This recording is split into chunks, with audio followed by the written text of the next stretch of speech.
সোনারপুরে নিহত দলীয় কর্মীর বাড়িতে যাবার পথে তৃণমূল কংগ্রেসের সর্বভারতীয় সাধারণ সম্পাদক অভিষেক বন্দ্যোপাধ্যায়ের ওপর হামলার অভিযোগকে কেন্দ্র করে রাজ্য রাজনীতি এই মুহূর্তে তোলপাড়। আর এই নক্কারজনক ঘটনার প্রতিবাদে মেটিয়াবুরুজে এক বিশাল প্রতিবাদ মিছিল সংগঠিত করল তৃণমূল কংগ্রেস। মেটিয়াবুরুজ বিধানসভার বিধায়ক আব্দুল খালেক মোল্লার নেতৃত্বে এদিন রাস্তায় নামেন একাধিক কাউন্সিলর, দলীয় কর্মী সমর্থক এবং সাধারণ মানুষ। রবিবার মেটিয়াবুরুজের বিধায়কের কার্যালয় থেকে এই প্রতিবাদ মিছিলটি শুরু হয়। এরপর মিছিলটি আকরা রোড ধরে দীর্ঘ পথ পরিক্রমা করে বটতলা মুসলিম লাইব্রেরির সামনে গিয়ে শেষ হয়। মিছিল থেকে অভিষেক বন্দ্যোপাধ্যায়ের উপর হামলাকারীদের দৃষ্টান্তমূলক এবং কঠোর শাস্তির দাবিতে সোচ্চার হন তৃণমূল কর্মী সমর্থকেরা। রবিবার এই প্রতিবাদ কর্মসূচিতে দলীয় কর্মীদের পাশাপাশি সাধারণ মানুষের উপস্থিতিও ছিল চোখে পড়ার মতো। কেন বিজেপি জবাব দাও,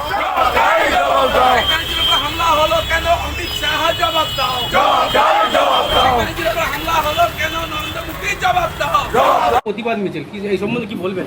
এই যে লজ্জাজনক ব্যাপার, আজকের আমাদের সর্বভারতীয় সাধারণ সম্পাদক এবং এমপি অভিষেক ব্যানার্জির উপরে কাল সোনারপুরে যেভাবে আক্রমণ করা হয়েছে, লাঠি সোঁটা দিয়ে ডিম মারা হয়েছে, তার উপরে পাথর বর্ষণ করা হয়েছে, তিনি যে কোনো সময় হয়তো মারা যেতে পারতেন এবং প্রশাসন সেখানে অসহায়। প্রশাসন কিছু কোনো সাহায্য করেনি, আমরা প্রশাসনের কোনো লোককে দেখতে পাইনি, শুধু ওনার দুজন সিকিউরিটি ছিল, কিন্তু অত হাজার হাজার লোকের মধ্যে সিকিউরিটি দিয়ে কোনো রক্ষা করা যায়নি।